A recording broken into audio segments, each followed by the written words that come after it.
오늘 이 저녁에 우리에게 주신 하나님의 말씀은 잠언 26장 16절 말씀입니다. 우리 다 같이 한 목소리로 합독하시겠습니다. 시작. 게으른 자는 사리에 맞게 대답하는 사람 일곱보다 자기를 지혜롭게 여기느니라. 아멘. 2년 전으로 기억합니다. 12월 달쯤에 대한민국 전라도 정읍의 한 경찰서로 택시 기사의 전화가 걸려왔습니다.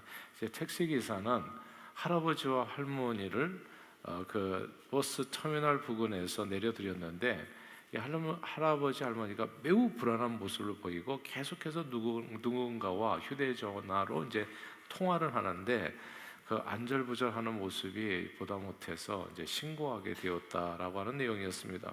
그래서 경찰들이 곧 그 버스 터미널로 출동해서 구석진 골목에서 여전히 누군가와 이제 휴대전화를 가지고 통화를 하며 주변을 두리번거리는 이 노부부를 발견하게 됐는데 경찰관이 다가가니까 이 두 분이 그냥 슬금슬금 발걸음을 옮겨서 피하려는데 한사코 통화 중인 그 휴대폰을 이제 끊으려고 하지를 않았던 거예요.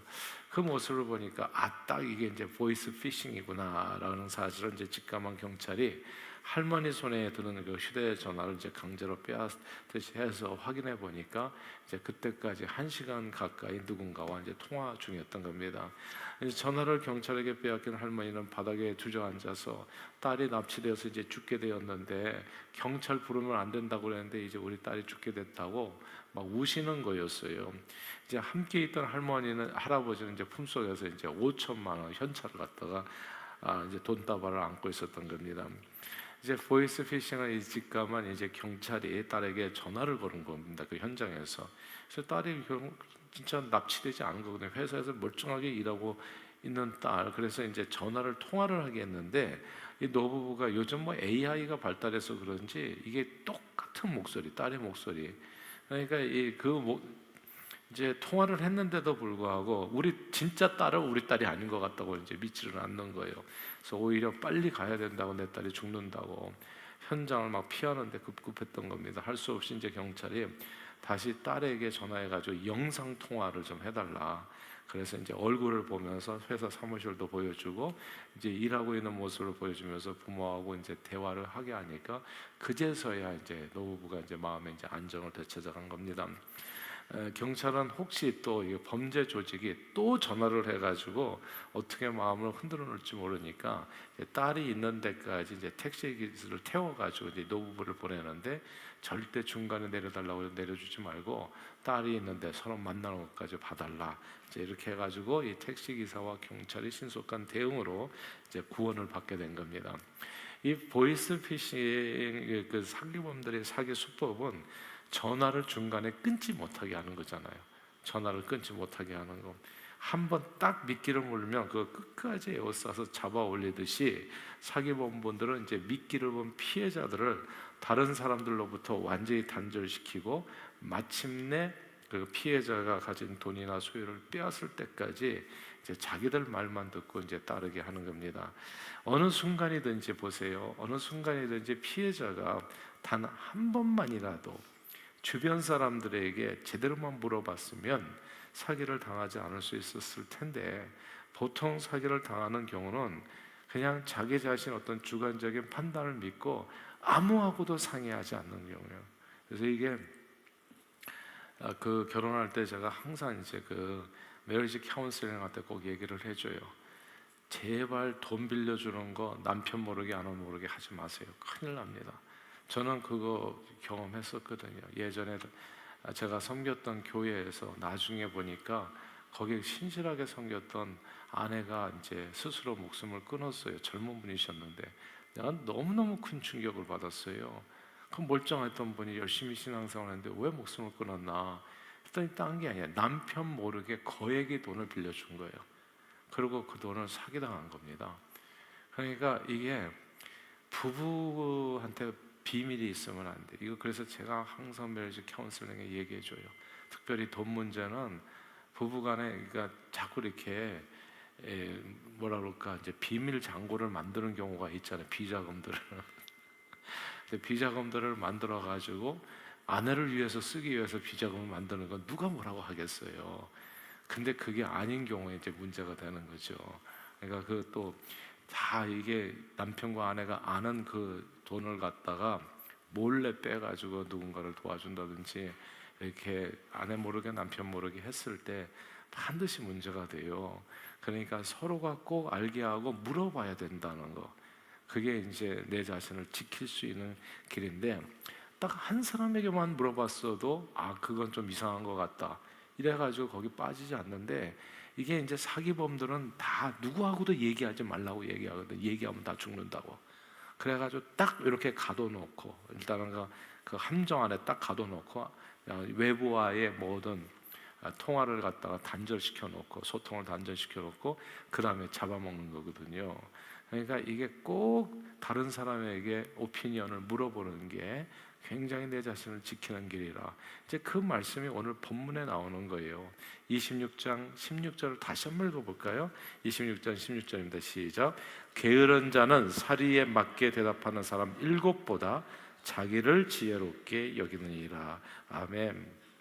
여기서 사리에 맞게 대답하는 7사람이라, 이 구절을 주목할 필요가 있습니다. 잠언에서 게으른 사람은 어리석은 사람과 동의어입니다.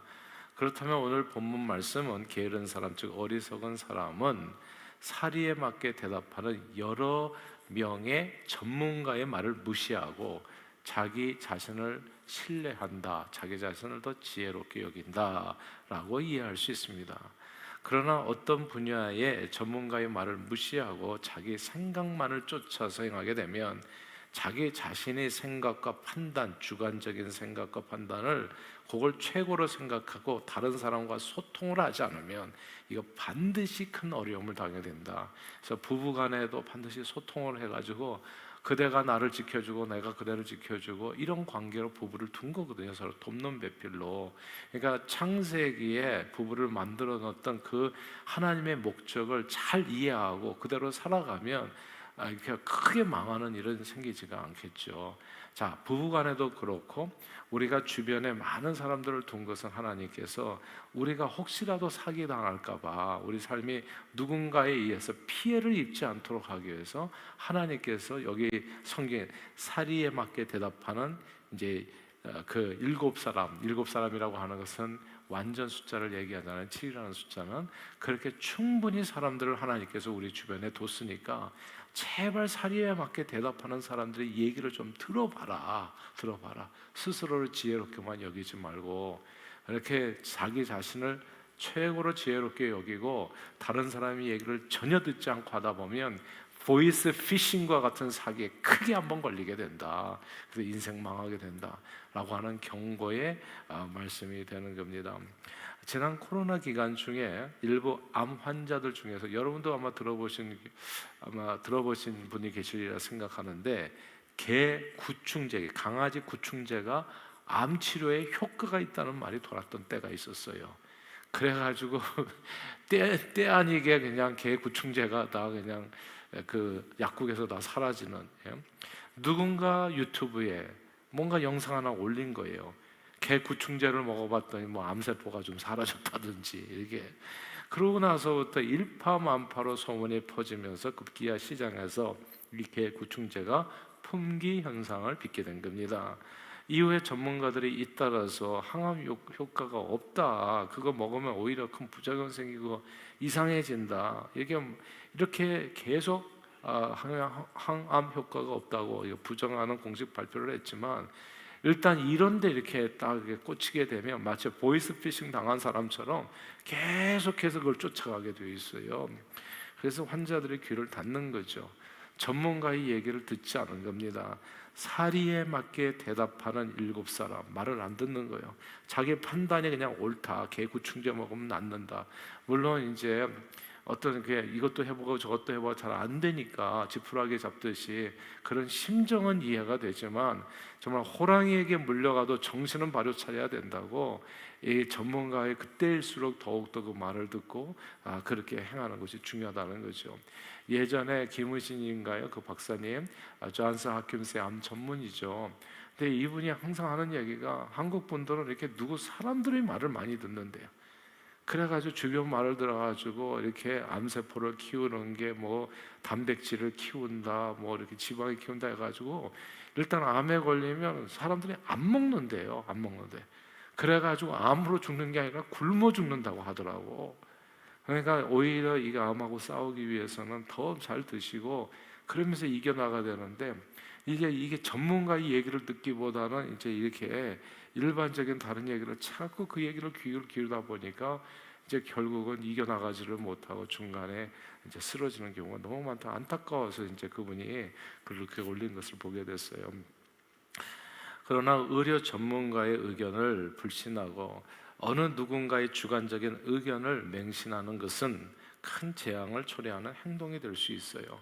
실제로 전 세계 최악의 의약품 사고 중 하나로 불린다고 하더라고요. 이게 탈리도마이드 사건이라고 전문가의 말을 불신한 경우에 어떤 비극적인 결과를 초래할 수 있는지 극명하게 보여주는 그런 사건이었는데 20세기 중반에 이제 임상 실험을 제대로 거치지 않은 채 임산부가 이렇게 임신하면 입덧 많이 하잖아요.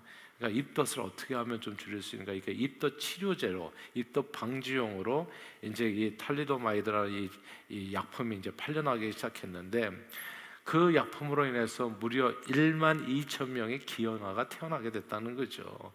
미국에서는 이 재앙을 용케 피할 수 있었는데 미국 식품의약국인 FDA에서 이 탈리도마이드가 임상 실험이 충분치 않다, 안정성이 입증되지 않았다 해서 끝까지 이야기 시판을 막았기 때문에 그나마 미국에서는 괜찮았다는 거죠. 그러므로 사리에 맞게 대답하는 전문가의 의견을 청취하는 것은 인생을 지혜롭게, 내가 전문가가 아닐 때에는 정말 인생을 지혜롭게 살아가는데 아주 중요한 삶의 태도라는 것을 우리가 알게 되는 겁니다. 이게 지금 잠언을 하는 거잖아요. 잠언은 인생을 지혜롭게 살아가는 방법에 대해서 얘기해 주는 거거든요. 그러나 오늘 본문에서 사리에 맞게 대답하는 사람이 한 사람이 아니라 7으로 표현했다는 것을 주목할 필요가 있어요. 이 말씀은 전문가 한 사람의 의견은 때로 현명한 판단을 내려는데 부족한 숫자일 수 있다는 얘기죠. 그래서 중대한 사안일수록 한 사람이 전문가가 아니라 세컨 오피니언을 받아볼 필요가 있다. 그래서 여러 사람이 여러 명의 의견을 청취하고 판단하고 결정할 필요가 있다. 전문가도 완전할 수는 없잖아요. 한 사람이. 때로는 전문가도 실수할 수 있잖아요. 그러니까 또 다른 전문가의 세컨 오피니언을 중대한 사안일 때 그때는 한 사람의 얘기만 완전히 듣고 행하는 것은 조금 이렇게 위험하거나 혹은 무리한 일이 될 수도 있다. 어느 성도님이 이제 전립선 암이 발병해서 수술하는 것이 좋다는 의사예요. 그러니까 딱 찾아가니까 그 의사는 이제 수술을 해야 됩니다. 예. 이제 이렇게 얘기를 해준 거예요. 그러니까 그 자기가 찾아간 의사가 그렇게 얘기하니까, 전문가가 얘기하니까 이제 오케이, 그럼 수술을 해야 되겠네요. 그래서 수술 날짜를 받고 이제 서둘러서 이제 수술을 받게 된 겁니다. 자, 수술을 받는 날 이제 환자 가운을 입고 이제 의사와 이제 통역을 두고서 마지막 이제 면담을 하는 거예요. 의료인이 이제 수술을 받게 된 경우 이제 또 환자도 질문이 있잖아요. 마지막에 그 전까지는 그냥 무조건 이제 이 전문가 의사를 갖다 믿고 그냥 무슨 얘기 듣는지도 모르고 암이라고 하고 수술 받아야 된다고 그러니까 이제 얼추 그냥 끝까지 가가지고 이제 환자복 입고 수술 받는 그 자리까지 가게 된 거예요. 근데 이제 마지막에는 좀 덜컥 겁이 나잖아요. 수술 받으면 내가 어떻게 되는지 좀 알아야 되지 않나 해가지고 통역을 두고서 얘기하는 가운데서 이 수술을 받게 되면 이제 기저귀를 차고 이렇게 살아야 된다는 이야기를 이제 듣게 된 거예요. 이제 어쩌면 정말 평생 소변이 조절이 안 돼서 기저귀 차고 살 수 있다는 말에 환자분이 이제 당황을 한 거죠. 그러니까 그 전까지는 전문가를 믿고 거기까지 그냥 쭉 갔는데 이제 마지막에 이제 제대로 한번 얘기를 들어보니까 이제 이게 결국 자기가 자기 문제잖아요. 그래서 그냥 환자복을 그냥 벗어 던지고 거기서 그냥 수술 받지 않기로 결정하고 집으로 돌아온 겁니다. 그리고 다른 의사분과 세컨 오피니언을 받은 거예요. 세컨 오피니언을 받으니까 이제 로봇 수술로 암세포만 깔끔하게 제거하는 방법이 있다는 것. 그래서 그렇게 이제 세컨 오피니언을 받은 의사와 함께 로봇 수술로 깔끔하게 암세포를 그것만 딱 띄어내고 정상 생활을 할 수 있다는 진단을 받고 수술을 진행해서 전립선 암에서 완전히 자유로운 삶을 살게 됐습니다. 당연히 이제 기저귀도 안 차게 됐고요. 때로 이 중대한 사안인 경우에 그래서 7이라고 얘기하는 이유가 있다는 거예요. 한 사람이 아닙니다. 사리에 맞게 대답하는 한 사람이 아니라 7이라는 거. 때로 중대한 사안인 경우에 있어서는 한 사람이 아니라 사리에 맞게 대답하는 여러 전문가들의 조언을 받는 것이 중요합니다. 여러 전문가들의 조언을 들으려면, 그리고 보니까 게으르면 안 되더라고요. 게으르면 여러 사람에게 알아보려면 좀 뛰어다녀야 되잖아요. 이 사람 저 사람 물어봐야 되잖아요. 근데 물어보는 게 귀찮으면 안 되더라고. 그러면 나는 그냥 한 곳에서 그냥 하겠습니다, 이런 분들도 되게 많잖아요. 근데 그렇게 하기 위해서는 우리 자신은 너무나 소중한 사람들 아니겠어요? 그러니까 게으른 사람은 그렇게 한다는 뜻이죠. 부지런해야 된다는 것, 그리고 자기 지혜를 의지하기보다는 남을 나보다 낮게 여기는 겸손한 자세가 필요하다는 것. 성경은 오직 겸손한 마음으로 각각 자기보다 남을 낮게 여기고 듣기는 속히 하고 말하기는 더디하세요, 이렇게 성경은 말씀하거든요. 자기를 낮추어서 겸손히 여러 전문가들의 의견을 존중하고 그들에게 잘 듣고 판단해서 결정하면 무엇이나 이득을 얻으면 얻지 손해를 보지는 않게 된다는 말씀이죠. 물론 인생에는 늘 예외는 있어요. 예외는 있더라고요. 그래서 항상 전문가의 말이 항상 100%는 없잖아요. 항상 옳은 것은 아닐 수 있지만 비전문가의 미숙한 지식으로 행하는 것보다는 언제나 나은 결정이 될 수 있다. 언제나. 100%는 아니에요. 근데 100%가 아니라고 해서 그냥 미숙한 사람이 얘기를 듣고 나가는 거 보면 그건 아니죠. 되게 어리석은 일이죠. 그래서 학생들은 사실 선생님의 말을 잘 들으면 좋아요. 선생님은 하여튼 먼저 사셨던 분 아니겠어요? 그러니까 그 과목에 대해서, 가르치는 내용에 대해서 학생보다는 많이 알잖아요. 그러니까 선생님의 말을 잘 들을 필요가 있어요. 선생님이 100%냐? 그건 아니죠, 당연히. 선생님도 못 푸는 문제가 있죠. 그러나 그 선생님의 말을 잘 듣는 것은 그나마 그냥 친구들 말 듣는 것보다는 훨씬 나은 결정일 수 있다. 병이 나면 의사의 말을 잘 듣고 처방에 따라서 치료를 하면 되고요. 직장에서는 앞서 먼저 경험한 선배들의 말을 잘 들으면 도움이 될 수 있습니다. 그냥 이게 아무에게도 배우려고 하지 않고 물어보지도 않고 자기 마음대로 하는 사람들이 가끔씩 있잖아요. 그러면 발전이 없는 거예요. 교회에서도 보면은 잘 물어보는 사람이 성장을 잘하더라고요. 모르면 물어봐야지. 근데 자꾸 아는 척을 하고 자기 아무것도 모르는데도 불구하고 그냥 자기 힘으로 자꾸 뭔가를 하나 보면 계속 일을 만들고 오히려 일을 망가뜨리는 될 수 있어요. 그리고 성장하지를 못해, 가만 보면. 그러니까 이게 오늘 보면 사리에 맞는 얘기를 하는 전문가의 이야기를 들어라. 그게 지혜로운 길이다. 자동차는 차량 수리 전문가에게, 법은 법조인에게, 택수 관련 질문은 회계사에게 물으면 가장 좋은 답을 얻을 수 있습니다. 그리고 교회에서는 목회자를 가까이 하고 배우려는 사람이 신앙 성장과 성숙을 가장 잘 이룰 수 있어요. 그러나 게으른 사람은 다른 얘기 잘 안 물어보려고 하더라고요. 뭐 창피해서 안 물어본다든지, 우리 한국 분들은 특별히 잘 안 물어보잖아요. 물어보면 괜히 내 자신이 뭐 상대보다 못하다는 뭐 느낌 때문에 자존심이 상하는지 알 수 없지만 잘 안 물어봐요. 그리고 한국 남자분들은 특별히 잘 안 물어봐요. 그래가지고 뭘 계속, 이게 예전에, 지금은 그래도 GPS가 있어도 다행인데 옛날에는 그 지도 보고 찾아갔잖아요. 끝까지 지도 보고 계속 헤맨다고요. 그 주유소에 들어가서 물어보면 바로 옆인데 그냥 그걸 안 물어보는 사람이서 끝까지 자기가 뭘 해결해 보려고. 근데 물어보는 게 최고로 좋은 일이에요. 오늘 그 얘기하는 거거든요. 게으른 사람은 그런데 하여튼 자기 주장대로만 나가지 이렇게 남한테, 전문가에게, 좀 아는 사람한테 물어보는 걸 어렵게 생각해요. 자기 개인의 판단으로 아주 중요한 결정을 쉽게 내려고 합니다. 요즘 유튜브가 정말 화려하잖아요. 아주 내용도 다양하고. 근데 이 유튜브가 요물이더라고. 아주 조심해야 되더라고 보니까.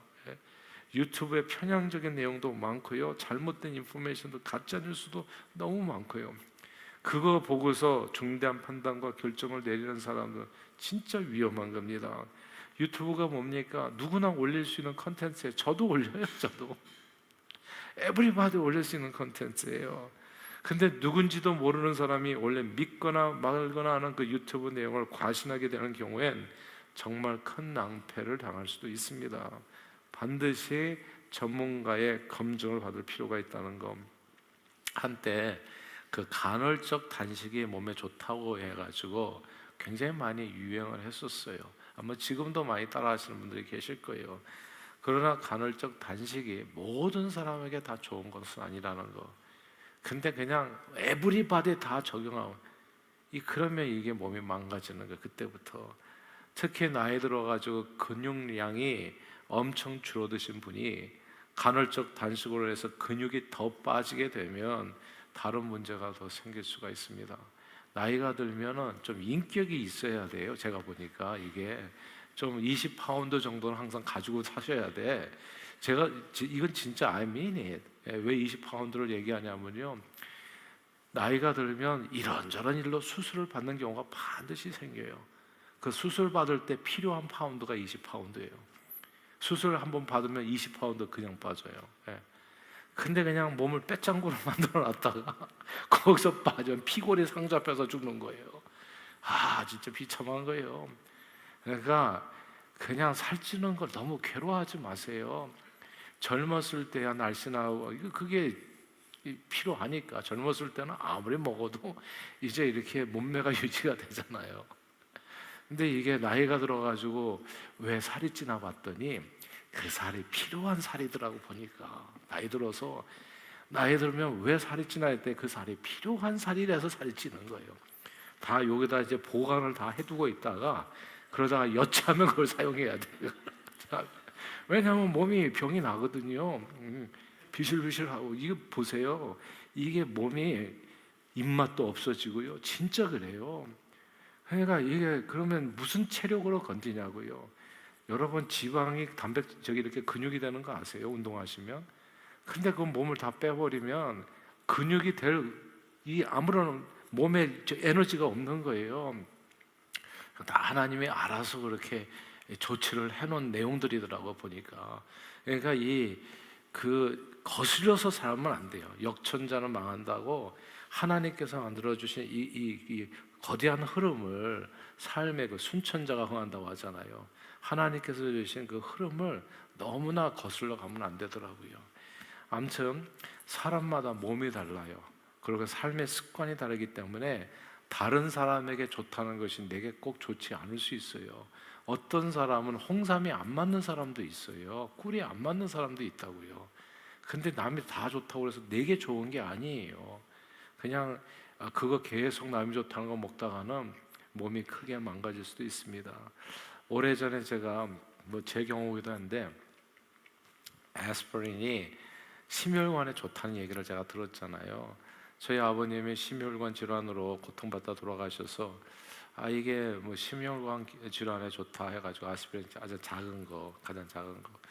그래서 이제 상시 복용해 왔었는데 언제부터인가 자꾸 위궤양 12장 궤양 증세로 제가 오래됐어요 이게. 그러니까 이게 참 고통을 받는데 이 궤양 증세가 어디서부터 왔는지를 난 똑같이 먹는데, 그래서 이게 식이요법을 해도 잘 조절이 안 되고 고쳐지지가 않는 거예요. 그래서 지난번에 이렇게 여러 가지 화병증으로 이런 상태가 생겨가지고 할 수 없이 이제 위 전문의를 만났잖아요. 그래서 여러 가지 조사해 보니까 위 전문의가 하는 얘기가 별다른 게 없다는 거예요. 근데 위궤양과 12장 궤양이 왜 생겼는지 모르겠다. 그래서 뭘 먹냐고 하더라고요. 그래서 제가 약을 읊었죠. 난 먹는 거 없고 혈압약하고 에스피린 먹는다 했더니 딱 그 에스피린을 집어서 얘기를 하더라고요. 에스피린을 장기 복용했을 때, 상시 복용했을 때 그게 궤양 증세를 위궤양하고 12궤양이 난다. 딱 제가 그게 걸려 있는 거예요. 그러니까 이게 다른 사람에게는 아무런 문제가 없는 것이 또 누군가에게는 치명적인 손상을 입힐 수도 있는 거예요. 그리고 그게 저는 좀 더 또 과하게 되는 것은 이제 위장에서 뇌출혈도 생긴다고 하더라고요. 아스피린이. 그래가지고 이제 이게 큰 문제가 생길 수도 있고. 그러니까 이게 가만 보니까 의사는 약을 권하지를 않아요. 예. 그러니까 이게 다 유튜브에서 오는 지식들이잖아요. 그냥 유튜브에서 이게 좋다더라, 뭐 이렇게 피를 묻게 한다더라.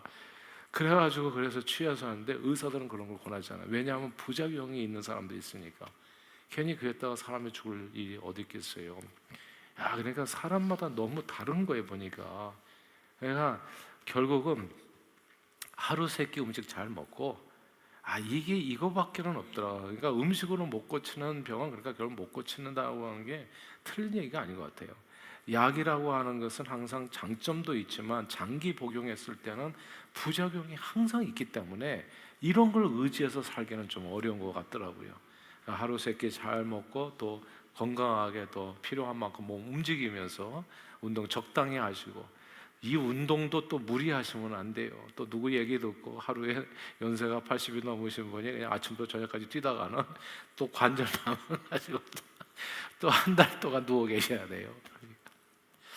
그러니까 사람마다 이게 적용되는 게 너무너무 다른 거예요. 그래서 어떤 사안이든지 자기 자신의 부족한 경험에 기초한 주관적인 판단보다는 여러 전문가들의, 여기 보니까 정말 계속 얘기하잖아요. 그러니까 그 사리에 맞게 대답하는 사람 7, 사리에 맞게 대답하는 사람 7. 그러니까 제대로 된 이 전문가들에게 이야기를 잘 부지런히 경청하고 종합적으로 판단하여 결정하는 것이 지혜라는 것이죠. 그리고 신앙생활도 마찬가지인데, 무엇보다도 신앙생활도 제가 이제 주일뿐만 아니라 수요예배도 좀 오시고 새벽에도 오시라 자꾸 말씀드리는 것은 이 하나님의 말씀을 자꾸 읽고 들어야 되더라고요. 우리가 천재가 아니에요. 그리고 하나 얘기하면 열을 깨닫는 그런 사람들이 아니에요. 자기가 착각하게 빠질지 모르지만 주일만 나와도 나는 충분히 10개를 깨달았는데, 저는 그런 사람은 없다고 봐요.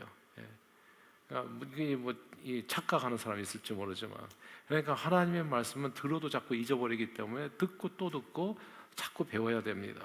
자기 주관적인 경험으로 신앙생활을 하는 것만큼 위험한 게 없어요. 모든 기독교 이단들의 공통점은 다른 사람에게 배우지 않고 자기에게만 하나님의 어떤 특별 계시가 임했다고 주장하는 교주들이 있습니다.